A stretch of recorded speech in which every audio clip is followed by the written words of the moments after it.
Good evening friends. Quantum study YouTube channel पर मैं महेंद्र सिंह आपका स्वागत करता हूं। दोस्तों, हमने अपने इस यूट्यूब प्लेटफॉर्म पर आपके लिए नेवी एयरफोर्स का कोर्स स्टार्ट कर रखा है, जिसमें मैं यहां पर आपको फिजिक्स पढ़ाता हूं। दोस्तों, जल्दी हम आपके लिए मैथ्स की क्लास भी प्रोवाइड करवाने वाले हैं।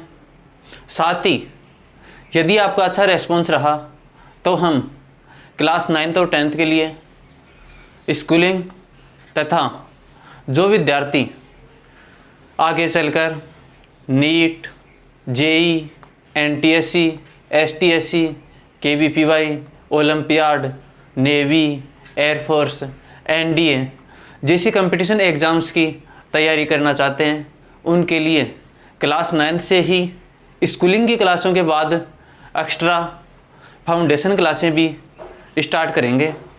तो आप जितना अच्छा रेस्पॉन्स देंगे उसी के अकॉर्डिंग हम उतनी ही बेहतरीन वेल क्वालिफाइड फैकल्टीज़ के साथ, एक शानदार एनर्जी के साथ और एक शानदार कंटेंट्स के साथ आपको यहाँ पर वीडियो प्रोवाइड करवाएंगे।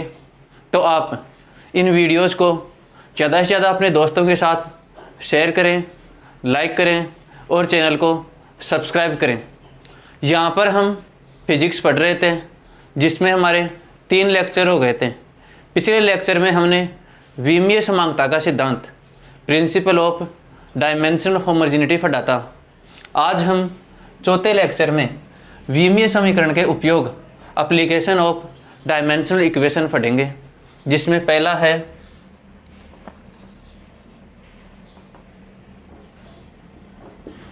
सूत्र की सत्यता की जांच करना।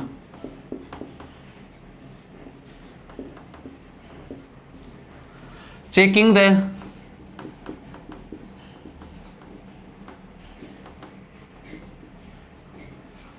करेक्टनेस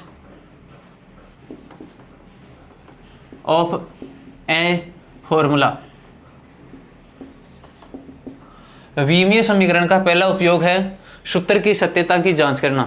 विमीय समीकरण का उपयोग करके हम किसी भी फिजिकल क्वांटिटी के फॉर्मूला को चेक कर सकते हैं कि वो करेक्ट है या इनकरेक्ट। किसी भी फॉर्मूला के करेक्ट होने के लिए हमने प्रिंसिपल ऑफ होमोजेनिटी पढ़ा था कि किसी भी इक्वेशन में उसके करेक्ट होने के लिए लेफ्ट हैंड साइड और राइट हैंड साइड में प्रत्येक टर्म की डायमेंशन सेम होनी चाहिए। ये उसी का एप्लीकेशन है। हम किसी भी फॉर्मूले को करेक्ट या इनकरेक्ट है ये चेक करने के लिए प्रिंसिपल ऑफ होमोजेनिटी का ही प्रयोग करते हैं। यदि फॉर्मूला करेक्ट है तो लेफ्ट हैंड साइड और राइट हैंड साइड में प्रत्येक टर्म की डायमेंशन सेम होगी। Dimension of each term in left hand side equal होगी dimension of each term in right hand side. लेकिन इस फॉर्मूले की भी कुछ लिमिटेशन है। ऐसे नहीं है कि हम इसकी सहायता से 100% ये चेक कर पाएँ कि फॉर्मूला करेक्ट है या नहीं है। क्या लिमिटेशंस हैं वो हम आगे चलकर देखेंगे। एक बार देखो, हम इसकी सहायता से एक फॉर्मूले को चेक करके देखते हैं। जैसे एक फॉर्मूला है S बराबर UT प्लस हाफ AT²। हमें चेक करना है कि यह फॉर्मूला सही है या गलत। तो प्रिंसिपल ऑफ होमोजेनिटी, विमीय समांगता का सिद्धांत क्या कहता है कि ये इक्वेशन ही है S बराबर UT प्लस हाफ AT²। इसमें लेफ्ट हैंड साइड और राइट हैंड साइड में प्रत्येक टर्म की डायमेंशन सेम होनी चाहिए। लेफ्ट हैंड साइड में एक टर्म है लेंथ, S यहाँ पे लेंथ है, U यहाँ पे वेलोसिटी है, T यहाँ पे टाइम है, A यहाँ पे एक्सेलरेशन त्वरण है। तो S लेफ्ट हैंड साइड में एक ही टर्म है जो क्या है, एक डिस्टेंस को, एक लेंथ को रिप्रेजेंट कर रहा है। यदि हम इसकी डायमेंशन लिखें, लेंथ की डायमेंशन क्या होगी? डायमेंशन लिखी जाती है फंडामेंटल क्वांटिटीज, मास, लेंथ, टाइम की फॉर्म में। क्या लेंथ में कुछ मास है? नहीं है, तो m मास की पावर 0। l लेंथ है लेकिन पावर 1, सिर्फ s है, कोई s का स्क्वायर क्यूब नहीं है, तो l की पावर 1, और टाइम यहाँ पे नहीं है तो t की पावर 0। ये हो गई हमारी लेफ्ट हैंड साइड। अब हम राइट हैंड साइड की बात करें तो राइट हैंड साइड में दो टर्म है, एक ut और दूसरा हाफ at स्क्वायर। सबसे पहले हम राइट हैंड साइड में ut की डायमेंशन चेक करते हैं। ut u है वेलोसिटी, लेंथ अपॉन क्या होता है? टाइम, यही होता है यूनिट मीटर पर सेकंड, और t है टाइम। u की डायमेंशन लिखें तो लेंथ की पावर 1 और टाइम नीचे की तरफ है तो टाइम की पावर -1। t की डायमेंशन लिखें, सिंगल t है, ऊपर की तरफ ही है, एक ही बार है तो t की पावर 1। दोनों मल्टीप्लाई में हैं तो जिनके बेस सेम होंगे उनकी पावर ऐड हो जाएंगी। l की पावर 1, यहाँ भी t है यहाँ भी t है, बेस सेम है तो पावर ऐड होंगी, t की पावर -1 + 1, -1 + 1 0, यानी कि बचेगा क्या? l की पावर 1। यानी कि यहाँ भी ut की भी डायमेंशन कितनी है? l की पावर 1। अब इधर एक टर्म और है, हाफ at स्क्वायर। ए क्या होता है? लेंथ अपॉन टाइम का स्क्वायर, मीटर पर सेकंड स्क्वायर, और t टाइम का स्क्वायर। यदि ए की डायमेंशन लिखें, m तो है नहीं, l की पावर 1, t का स्क्वायर है, नीचे की तरफ है, t की पावर -2, और ये t स्क्वायर, तो इसकी डायमेंशन क्या होगी? t की पावर 2। वही सेम चीज़, जिनके बेस समान हैं उनकी पावर ऐड हो जाएंगी क्योंकि हम इनको मल्टीप्लाई कर रहे हैं। तो बचेगा क्या? ये -2 + 2 तो 0, बचेगा क्या? l की पावर 1। हाफ at स्क्वायर की डायमेंशन भी l की पावर 1, यानी कि s बराबर ut + हाफ at स्क्वायर में प्रत्येक टर्म की डायमेंशन सेम है, इसलिए हम कह सकते हैं कि ये फॉर्मूला करेक्ट है। लेकिन यहाँ से हम 100% ये नहीं कह सकते कि ये फॉर्मूला करेक्ट है। मान लो यहाँ पर हाफ at स्क्वायर की जगह 2at स्क्वायर होता तो भी डायमेंशन तो यही आती, 100at स्क्वायर होता तो भी डायमेंशन तो यही आती। फिर भी इस फॉर्मूले को हम यहाँ पे 100at स्क्वायर कर देते तो भी ऐसे चेक करते तो ये फॉर्मूला तो करेक्ट ही आता, लेकिन उस टाइम फॉर्मूला करेक्ट नहीं होता। तो इससे हम सिर्फ किसी फॉर्मूले को वो डायमेंशनली करेक्ट है या नहीं है इतना ही पता लगा सकते हैं, कोफिशिएंट का इसमें पता नहीं चल पाता। ये इस फॉर्मूले की, इस मेथड की लिमिटेशन है। यहाँ पर हम सिर्फ ये चेक कर सकते हैं कि ये डायमेंशनली करेक्ट है या नहीं है। जैसे हम एक और एग्जांपल करके देखते हैं। एक फॉर्मूला है v² = u² + 2as। v velocity, u भी वेलोसिटी, a एक्सेलरेशन त्वरण और s डिस्टेंस। इस फॉर्मूले के करेक्ट होने के लिए प्रत्येक टर्म की विमा या डायमेंशन समान होनी चाहिए। v² की विमा, u² की विमा और 2as की विमा समान होनी चाहिए। v² v वेलोसिटी मीटर पर सेकंड में, यानी कि length upon time. Length upon v क्या है? लेंथ अपॉन टाइम, लेकिन उसका क्या है यहाँ पे? स्क्वायर, यानी कि l² अपॉन t²। यदि हम v² की डायमेंशन लिखें तो क्या आएगी? मास तो है नहीं, ऊपर l² तो l की पावर 2, नीचे t², ऊपर जाएगा तो t की पावर -2, ये हो जाएगी।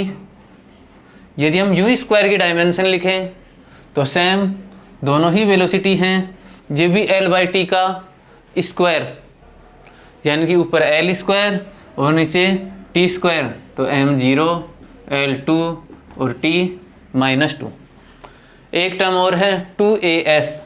यदि हम 2as की डायमेंशन की बात करें 2as की डायमेंशन, a एक्सेलरेशन है लेंथ अपॉन टाइम का स्क्वायर, और s एक लेंथ है।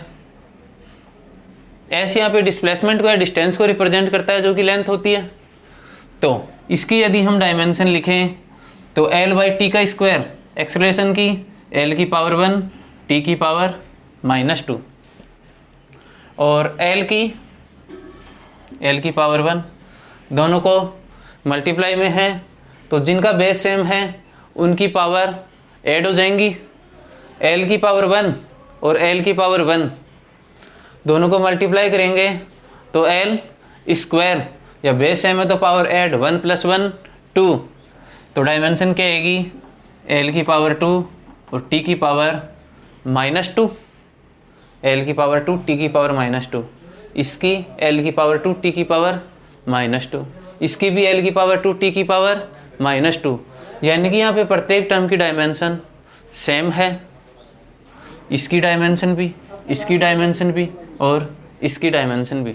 तो हम कह सकते हैं कि ये फॉर्मूला डायमेंशनली करेक्ट है, 100% करेक्ट है। इस चीज़ का हमें पता नहीं चलेगा क्योंकि कोफिशिएंट यहाँ पे 2 होता, यहाँ पे 100 होता तो भी यही डायमेंशंस आती। हम सिर्फ इस मेथड से इतना बता सकते हैं कि हमारा फॉर्मूला डायमेंशनली करेक्ट है या इनकरेक्ट। 100% ये नहीं बता सकते कि फॉर्मूला करेक्ट है या नहीं। ठीक है, ये था विमीय समीकरण का पहला एप्लीकेशन। इसके बाद हम दूसरा एप्लीकेशन देखते हैं।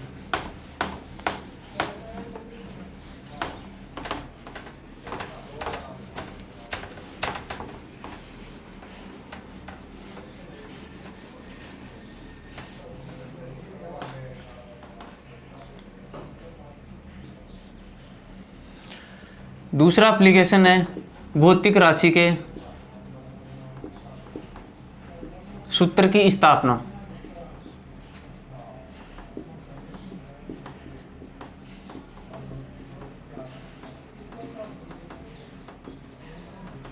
विमीय समीकरण का उपयोग करके, डायमेंशनल इक्वेशन का उपयोग करके हम किसी भी फिजिकल क्वांटिटी का फॉर्मूला डेराइव कर सकते हैं, लेकिन उसके लिए हमें ये पता होना चाहिए कि वो फिजिकल क्वांटिटी किन किन दूसरी फिजिकल क्वांटिटी पे डिपेंड कर रही है, किस प्रकार से डिपेंड कर रही है।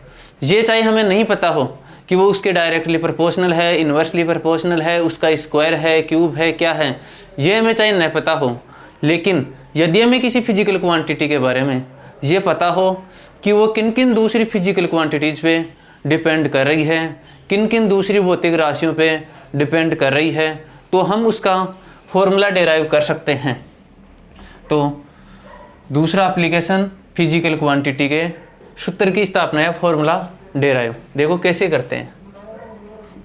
जैसे एक फिजिकल क्वांटिटी है फोर्स, आप सबको पता है force is equals to mass into acceleration होता है, लेकिन एक बार के लिए भूल जाओ, हमें नहीं पता। हमें सिर्फ इतना पता है कि एक फिजिकल क्वांटिटी है फोर्स, बल, जो दो दूसरी फिजिकल क्वांटिटीज़ पे निर्भर करती है, एक द्रव्यमान पे, मास पे, और दूसरा त्वरण पे, एक्सेलरेशन पे। तो हम क्या लिखेंगे कि F डायरेक्टली प्रोपोर्शनल है m इंटू a। नहीं, हमें नहीं पता कि m और a के डायरेक्टली प्रोपोर्शनल है या इन्वर्सली प्रोपोर्शनल, लेकिन हमें इतना पता है कि जो फोर्स है वो दो फिजिकल क्वांटिटीज़ मास और एक्सेलरेशन पे डिपेंड करता है। तो हम यहाँ से लिख सकते हैं कि m की पावर x और a की पावर y, हमें नहीं पता इनकी पावर क्या है।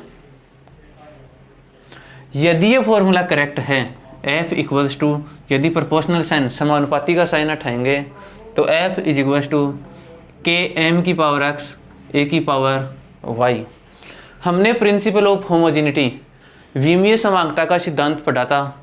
उसके अनुसार किसी भी इक्वेशन में प्रत्येक टर्म की डायमेंशन लेफ्ट हैंड साइड और राइट हैंड साइड दोनों में प्रत्येक टर्म की डायमेंशन समान होनी चाहिए। इस इक्वेशन के करेक्ट होने के लिए इस साइड में एक टर्म है f, उसकी डायमेंशन, और इस साइड में एक टर्म है m की पावर x a की पावर y, इसकी डायमेंशन समान होनी चाहिए।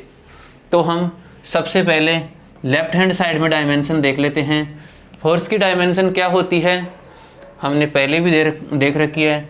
फोर्स की डायमेंशन होती है M1 L1 और T-2। ये है हमारी लेफ्ट हैंड साइड की डायमेंशन। राइट हैंड साइड में जो टर्म है उनकी डायमेंशन हम देखते हैं। m की पावर x मास की पावर x, डायमेंशन क्या हो जाएगी m की पावर x। a की पावर y, a की पावर y की डायमेंशन क्या हो जाएगी l और T-2, लेकिन ये तो सिर्फ एक ही है, उसकी पावर y है, तो l की पावर y और t की पावर -2y ये हो जाएंगी। यदि हम इसको दोनों मल्टीप्लाई में हैं एक साथ लिखना चाहें तो m की पावर x, l की पावर y और t की पावर -2y ये हो जाएगी इसकी डायमेंशन। ये है राइट हैंड साइड की डायमेंशन। ये इक्वेशन करेक्ट होने के लिए प्रिंसिपल ऑफ होमोजेनिटी से लेफ्ट हैंड साइड की डायमेंशन इक्वल होनी चाहिए राइट हैंड साइड की डायमेंशन के, यानी कि m की पावर 1, l की पावर 1, t की पावर -2 ये इक्वल होना चाहिए m की पावर x, l की पावर y और t की पावर -2y। यदि ये दोनों साइड इक्वल हैं तो इनमें इस साइड है m की पावर 1, यदि ये इक्वल है m की पावर x के तो x भी किसके इक्वल होगा 1 के। बेस सेम है और दोनों टर्म इक्वल हैं तो पावर भी सेम होंगी, यानी कि x की वैल्यू कितनी आएगी 1।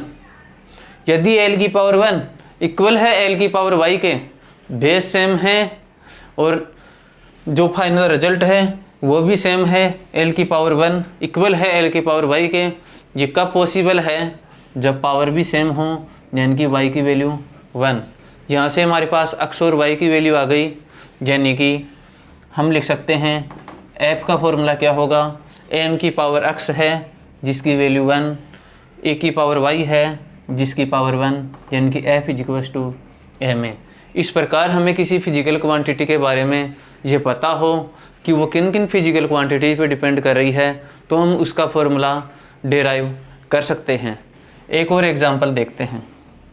एक एग्जांपल है if F, V and T are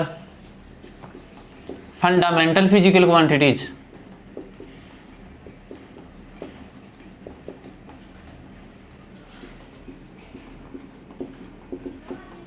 force, velocity, time, बल, वेग और समय यदि फंडामेंटल फिजिकल क्वांटिटी हैं then find formula of mass.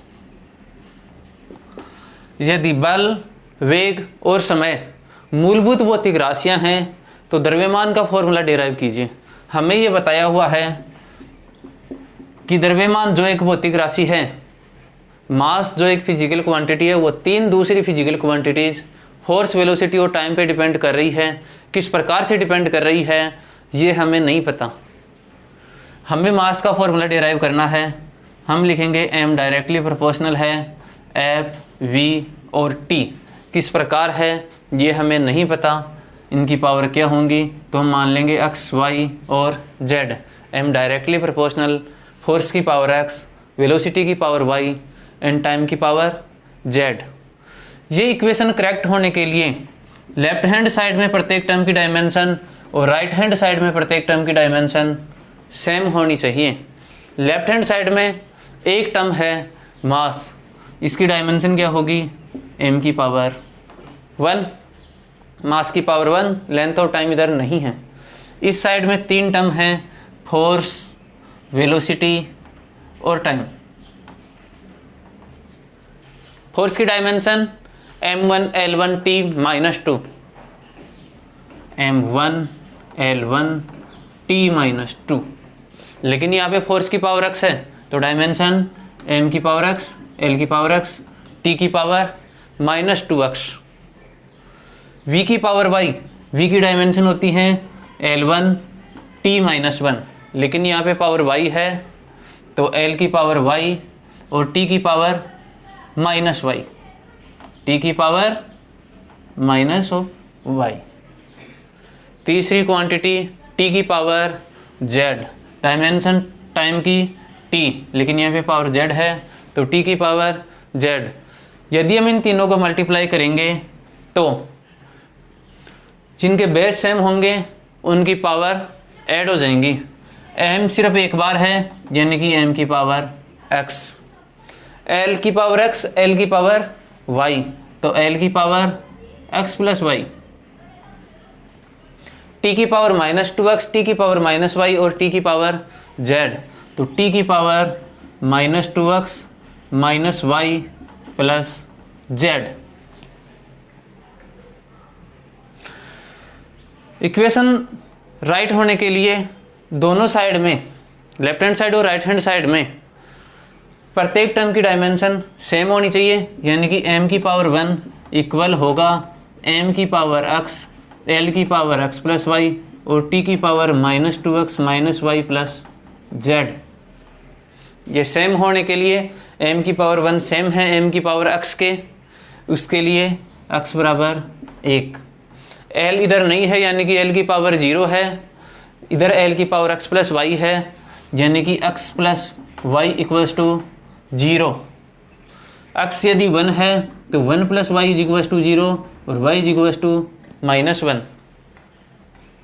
t की पावर इधर 0 है, इधर -2x -y प्लस z है, तो t की पावर तो -2x -y प्लस z, इसकी वैल्यू कितनी हो जाएगी 0, क्योंकि इस साइड 0 है और उस side -2x -y plus z है, तो ये बराबर किसके 0 के।